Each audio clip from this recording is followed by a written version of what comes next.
E vamos hoje conversar com o ex-presidente da República, Michel Temer. Podemos começar até por essa decisão do Supremo Tribunal Federal, presidente que teve problemas, inclusive precisou dar aumento ao funcionalismo, porque isso já tinha sido prometido pela sua antecessora Dilma Rousseff, num momento também difícil da economia brasileira.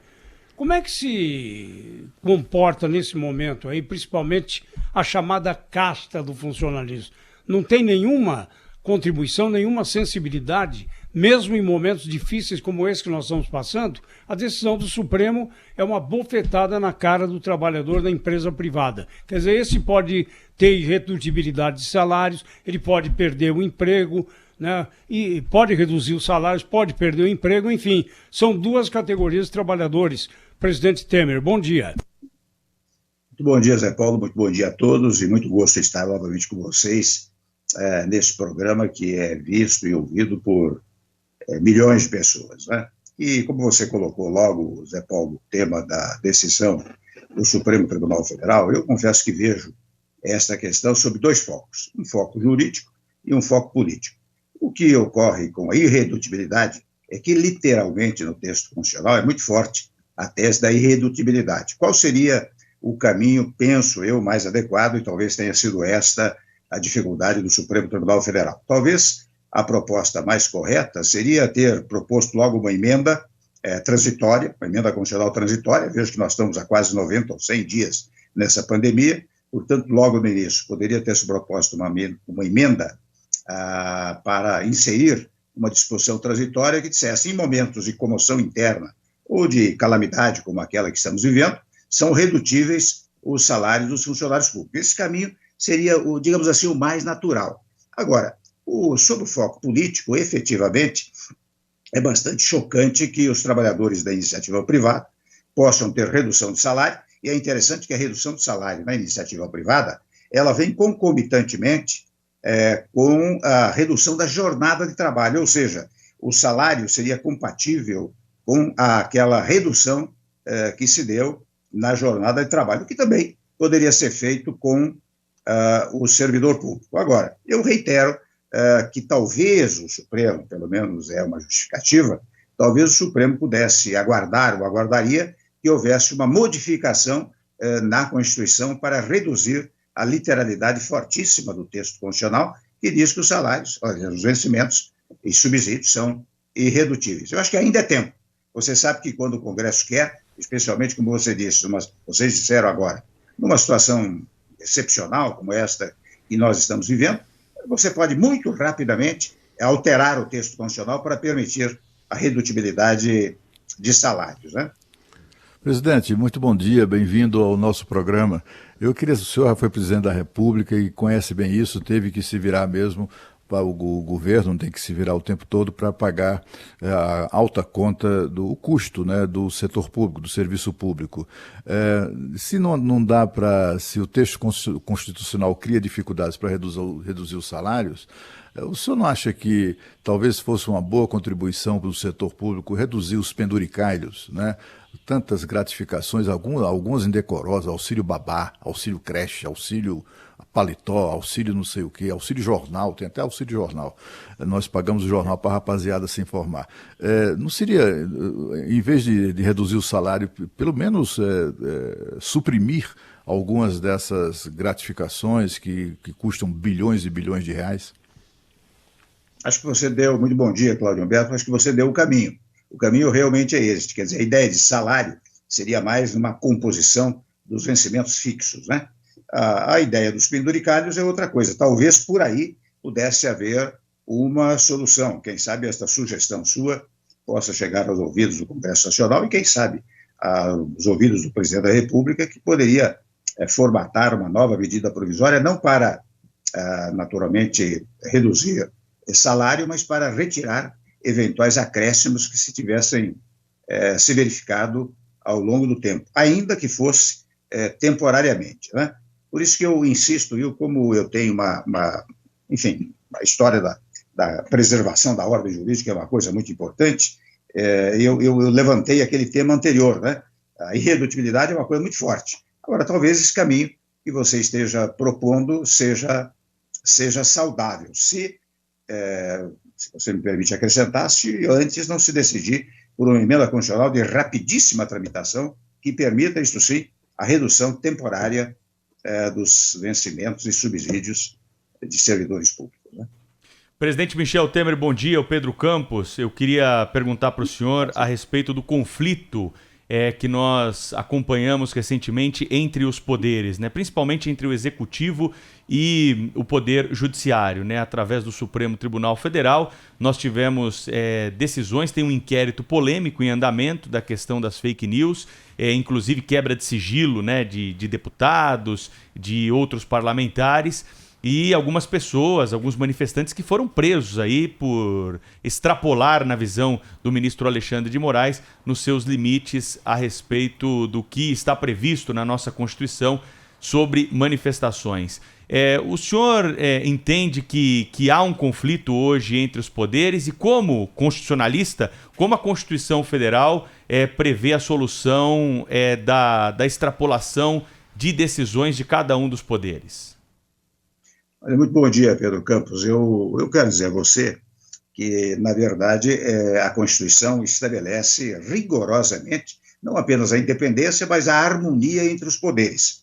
E as autoridades constituídas todas têm que prestar obediência rigorosa ao que a soberania popular estabeleceu ao recriar o Estado brasileiro em 5 de outubro de 1988, quando nós tivemos um novo Estado brasileiro. Então, digo eu, toda vez que há uma desarmonia, primeira consideração, há uma inconstitucionalidade, porque há uma desobediência ao texto constitucional. Primeiro ponto. Segundo ponto é que, de fato, tem havido atritos, ainda que fugazes, né, mas atritos entre os poderes do Estado, entre o Legislativo, o Executivo e o Judiciário.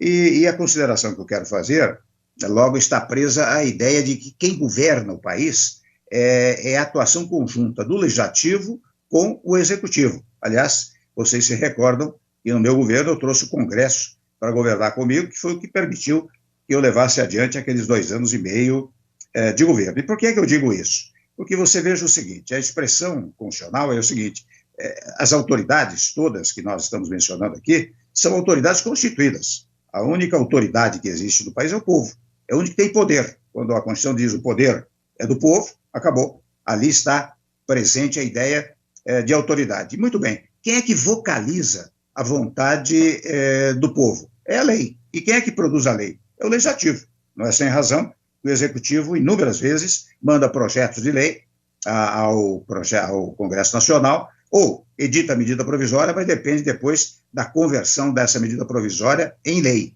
Então, digo eu, quem governa pela Constituição é o Legislativo ou o Executivo. Aliás, o Executivo assim se denomina porque ele executa a vontade popular, executa a vontade da lei. Então, sem esta primeira aliança, fica difícil a governabilidade. Primeiro ponto. Segundo ponto, o Judiciário tem uma função, digamos assim, de solução das controvérsias, tanto que ele só age provocadamente. Esta é a ideia da jurisdição. Você tem que provocar o exercício da jurisdição. O que é que tem acontecido nos últimos tempos, e não digo apenas agora, viu, Pedro, mas ao longo do período, é que o Supremo, a todo momento, é provocado. E devo dizer até, provocado por parlamentares. São deputados, senadores que vão ao Supremo, ou partidos políticos que vão ao Supremo para questionar esta ou aquela matéria, né? E você chega ao ponto de tratar deste polêmico, né, inquérito das notícias falsas, né, das chamadas fake news, né?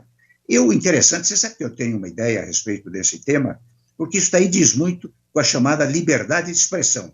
Como é que você compatibiliza a ideia de eventuais notícias falsas com a ideia da liberdade de expressão? Porque a liberdade de expressão indica que as pessoas podem dizer aquilo que pensam, não é?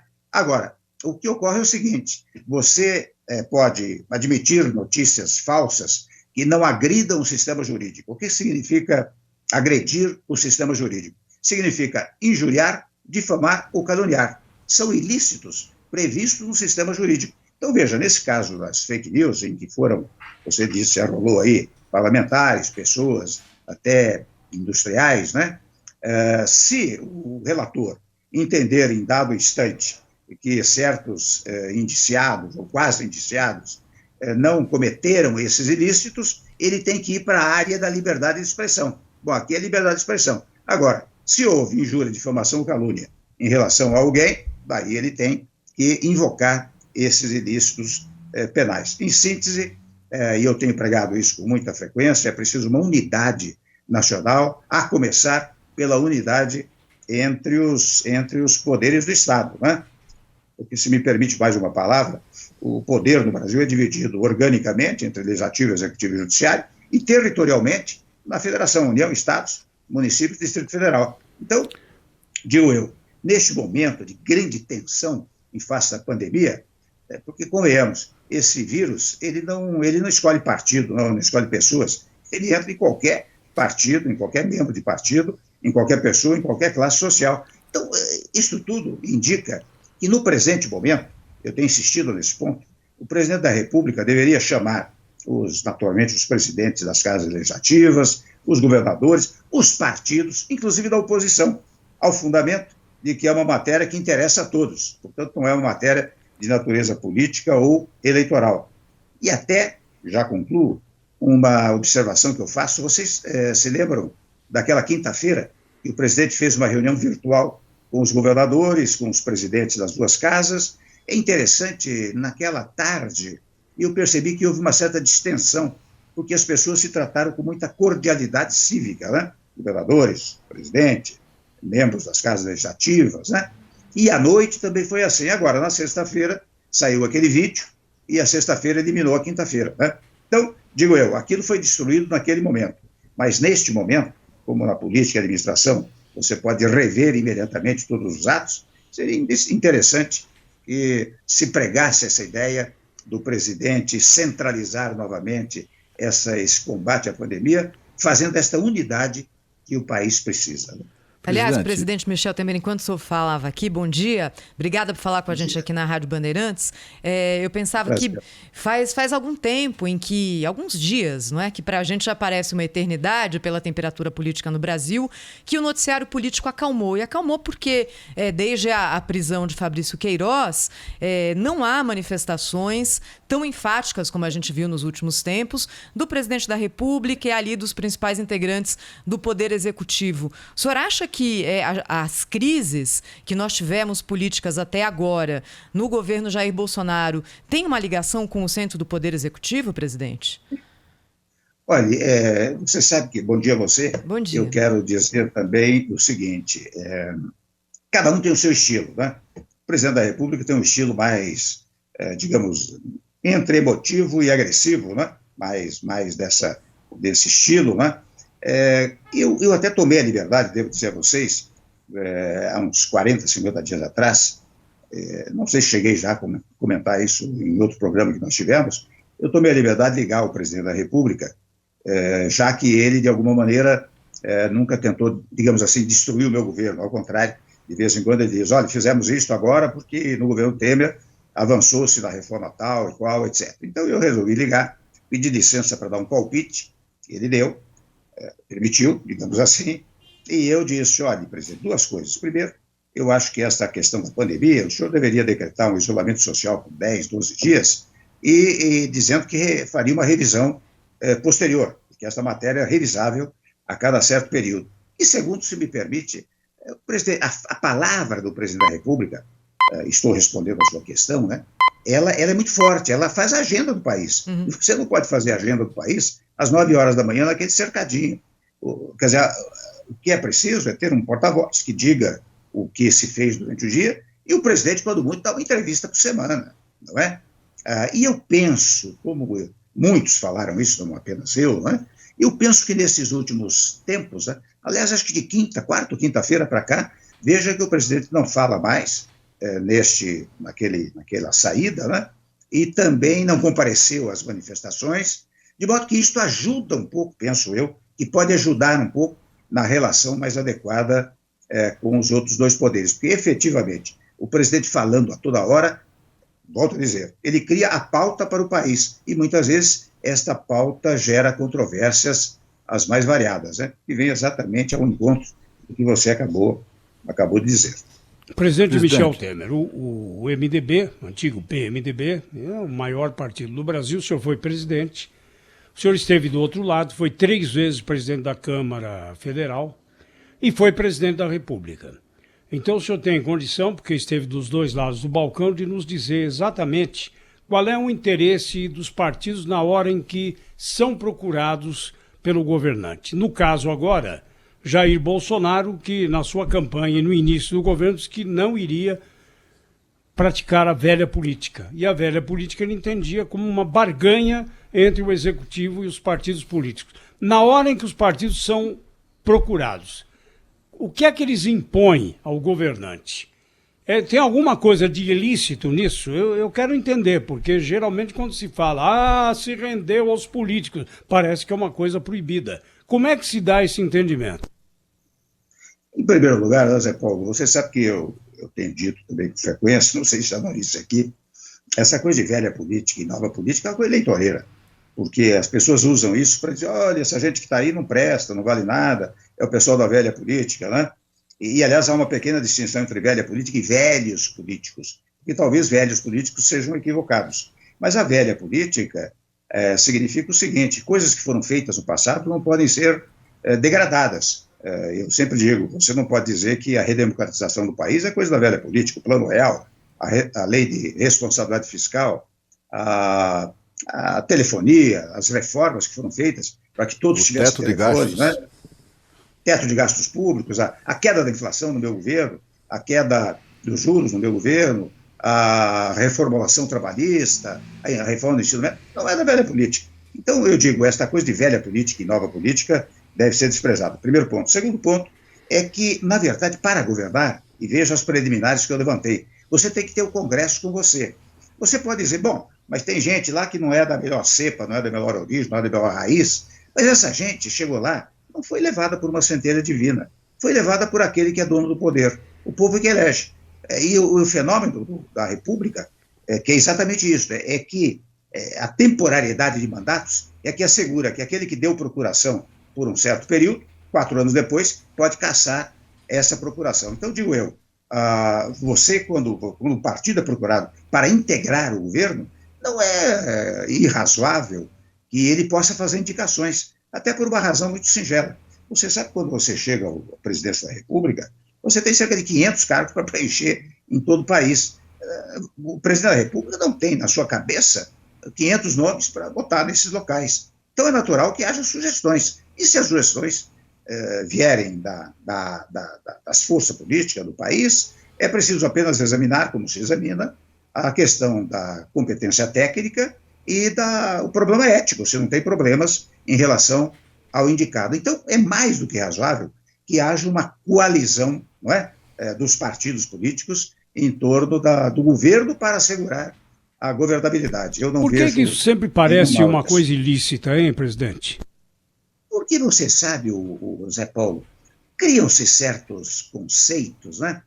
Você vê, de vez em quando se diz assim, mas o governo liberou emendas aí parlamentares para votar isso ou aquilo. Primeiro ponto, as emendas de uns tempos a esta parte, de um bom tempo para cá, são impositivas. Impositivas significa o executivo não pode deixar de pagar, de entregar as emendas parlamentares que são propostas em favor de estados, em favor de municípios. E, ademais disso, muitas e muitas vezes há projetos governamentais de estados, de municípios, que são patrocinados por parlamentares. Então, politicamente, em dado momento, o governo resolve não só obrigatoriamente pagar as emendas impositivas, sob pena de responsabilização política, e, de outro lado, muitas vezes, liberar verbas para estados e municípios que são, digamos assim, advogadas, patrocinadas por parlamentares. Mas cria-se a ideia de que isto é fisiologia, isto é uma coisa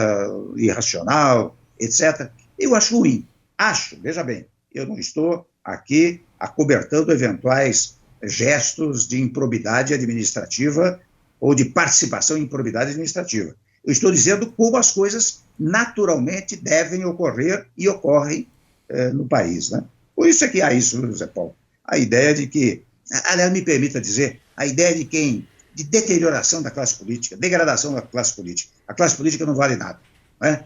E isto é a negação da própria governabilidade. Porque quem quer governar a polis tem que fazer política. Então, ou está no legislativo, ou está no Executivo. E até indiretamente no Judiciário, porque no Judiciário também, nos tribunais superiores, vocês sabem que é a indicação do presidente, mas a aprovação do Senado Federal. Então, direto ou indiretamente, essas pessoas representam a vontade popular. Presidente, o senhor que é um estudioso das leis, um homem das leis, constitucionalista, conhece profundamente a nossa Constituição e acompanha a cena política, né? Lhe causa, por tudo isso, algum desconforto o fato de o Supremo Tribunal Federal ter se arvorado, em investigação, né?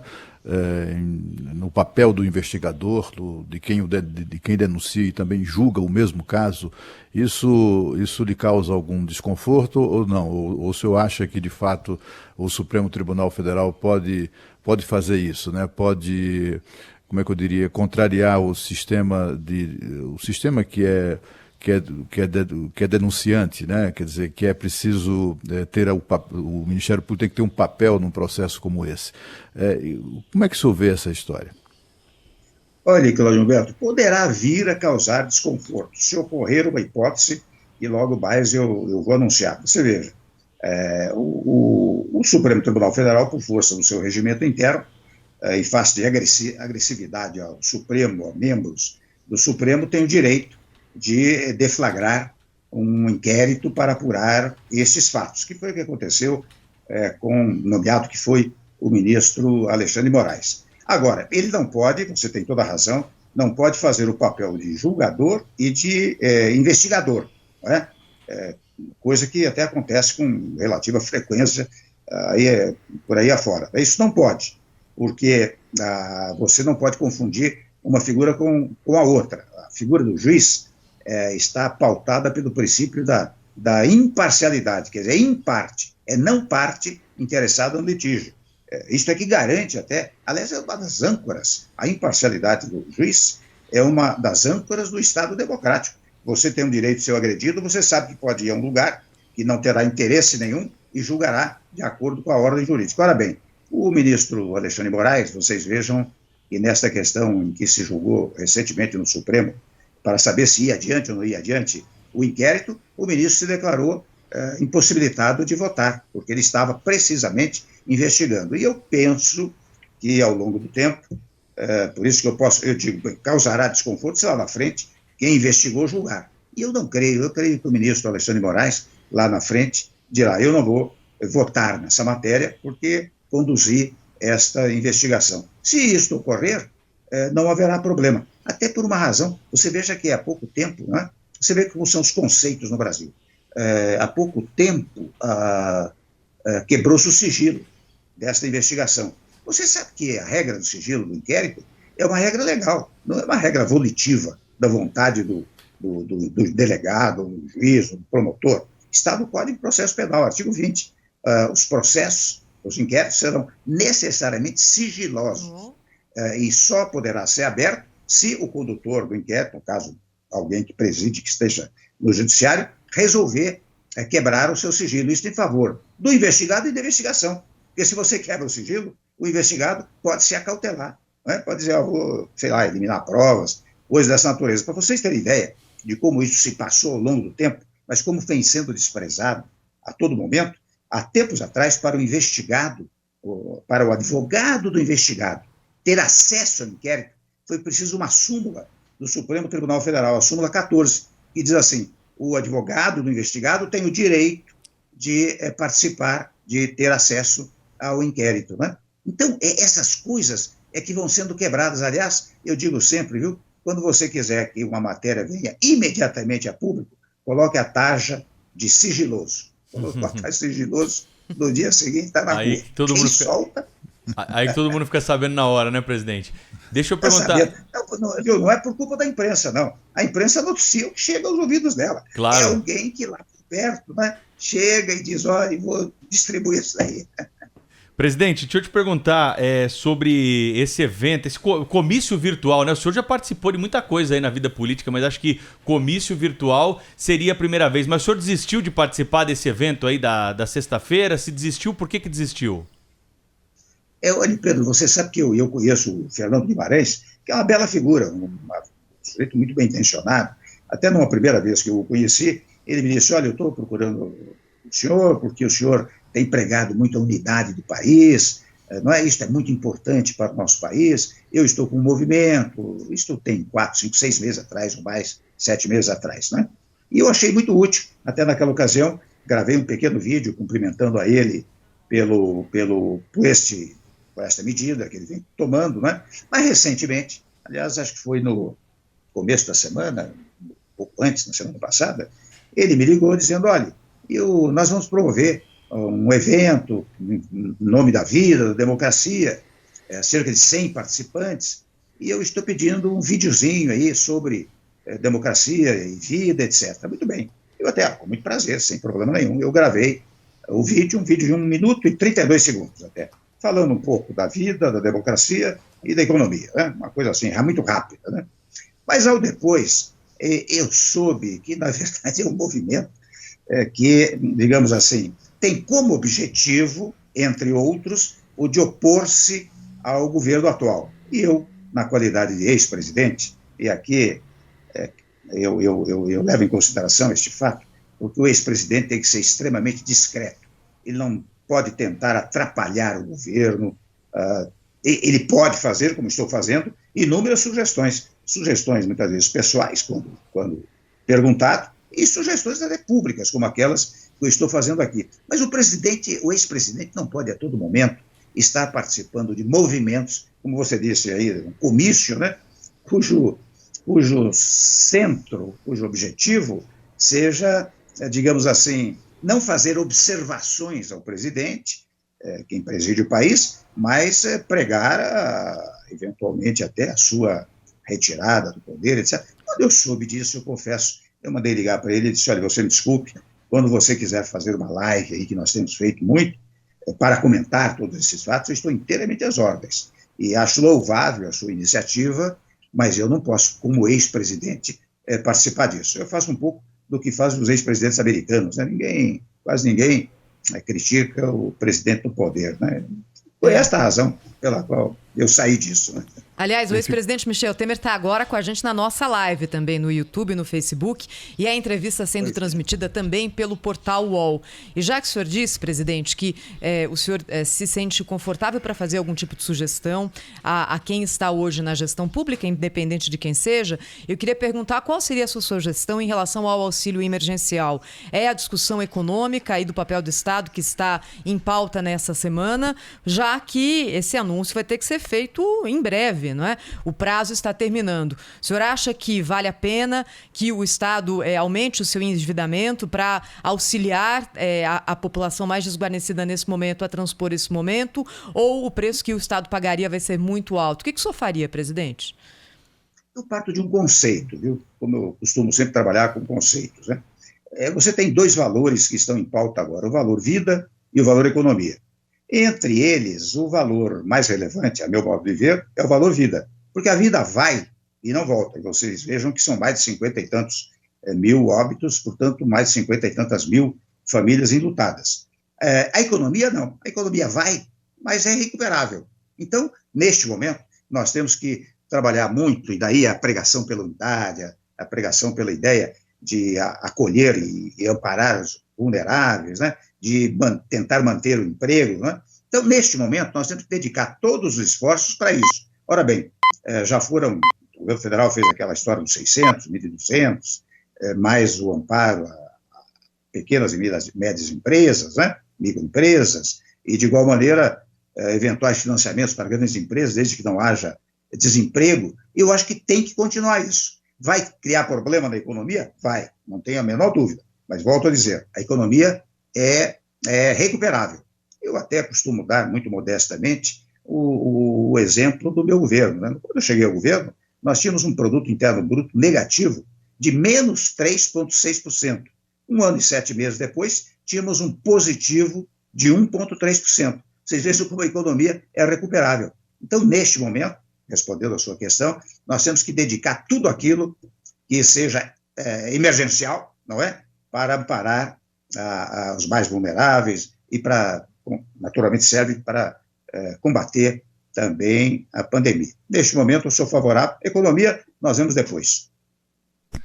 Presidente Michel Temer, hoje a Polícia Federal está na rua, mais uma etapa aí, um desdobramento de investigações da Lava Jato, atingindo contratos de propina, que geraram propina na eletronuclear. Até o vice-almirante foi preso, hoje ele está em liberdade, mas ainda está pendente de julgamento. E entre os alvos da investigação de hoje, o ex-ministro Silas Rondô, de Minas e Energia, que foi ministro no segundo mandato do presidente Lula e que é do MDB.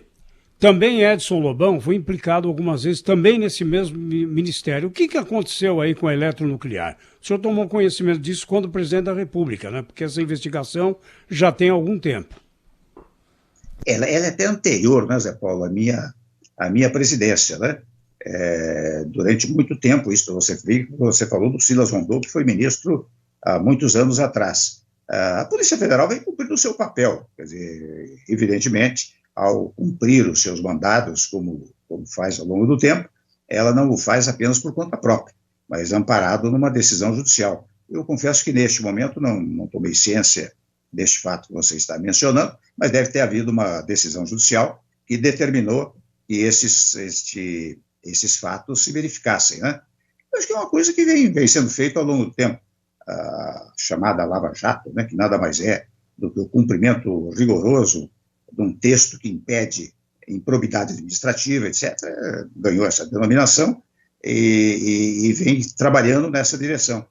Penso que ele está amparado por uma decisão judicial. Agora, essas coisas aconteceram em vários setores, não foi só na eletronuclear, aconteceu na Petrobras, aconteceu em várias estatais, não é? E mesmo da administração direta. É algo que vem sendo combatido ao longo do tempo, é uma consequência daquele combate que se iniciou lá atrás e que você está dizendo, teve sequência ainda no dia de hoje.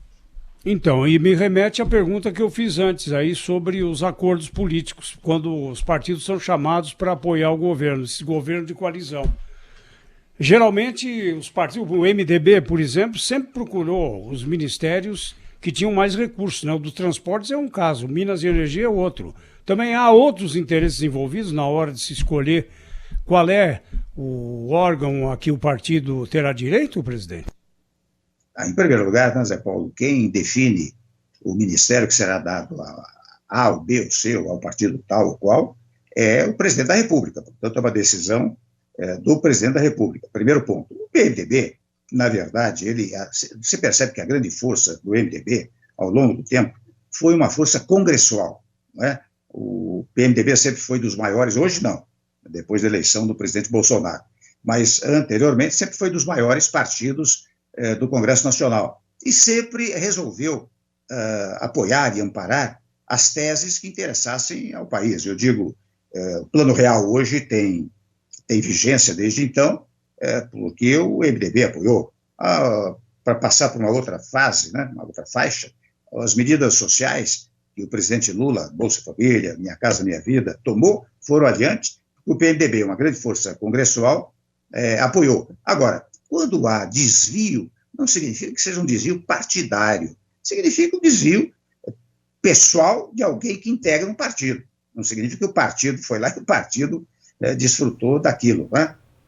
Significa que houve desvios de natureza pessoal. E quando são desvios de natureza pessoal, você responde individualmente, não responde partidariamente. Presidente, o senhor aceitaria... Agora, volto a dizer...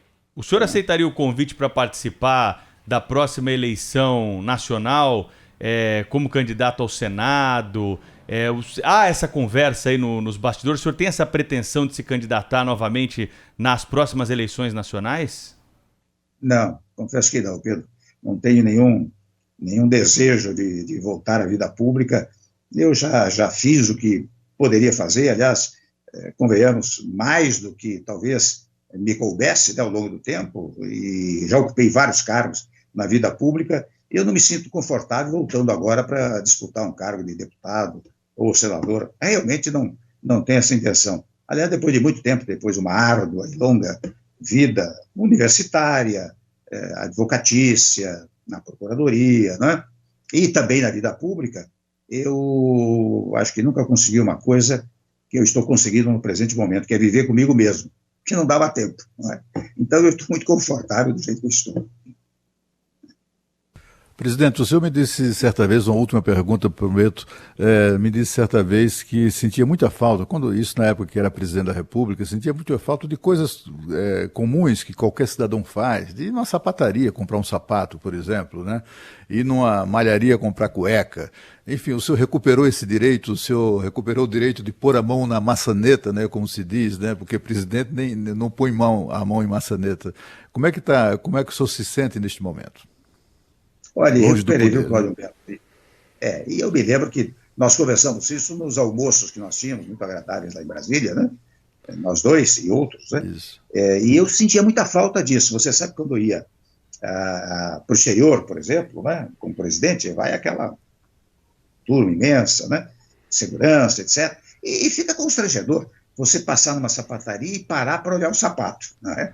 Então, foi quando comentei com você que esta era uma liberdade que eu havia perdido. E hoje, graças a Deus, eu vou quando os restaurantes estavam abertos, vou ao restaurante livremente, sou cumprimentado, quando quero comprar alguma coisa, entro e compro, né? Essa liberdade eu consegui. Então, se o senhor acompanhar o que o Pedro Campos está sugerindo, me candidatar alguma coisa, ou responder positivamente a sua pergunta, eu estaria voltando àquela falta de liberdade, viu, Pedro? Mas que hoje eu tenho liberdade, viu, Cláudio Humberto? Graças a Deus. Bom, conversamos aqui na Rádio Bandeirantes com o ex-presidente da República, Michel Temer, né? Uma longa entrevista aqui para a gente passar pelos principais acontecimentos da nossa vida política. Sempre bom falar com o senhor. Um grande abraço, até uma próxima oportunidade, presidente. Obrigado, bom dia a vocês. Rede Bandeirantes de Rádio.